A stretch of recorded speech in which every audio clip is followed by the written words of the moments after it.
защото искам да помогнем на Мими, едно малко момиченце.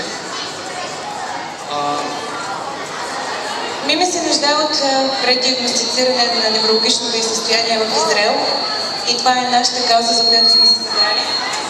Всеки, който иска да направи частно дарение, може да го направи на посочената отворена банкова сметка или в кутията, която е поставена на стола отпреде. Освен това, ние от Dance Palace ще направим 5%, ще съберем 5% от парите, които ще съберем от всички карти, които ще подарим от 2 до 5 май и тези пари ще дарим за тази кауза. Няма нищо по-добро.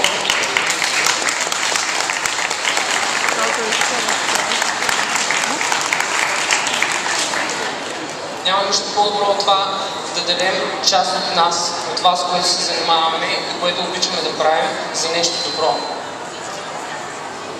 Тук сред нас е и майката на Мими, която пожела да присъства, за да изкаже личните си благодарности. Ние искаме да ѝ поднесем един букет.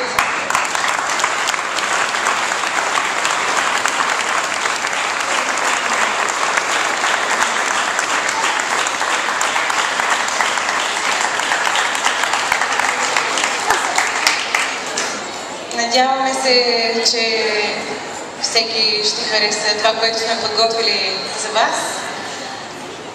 И нека да бъдем по-добри и помогнем на това малко дете.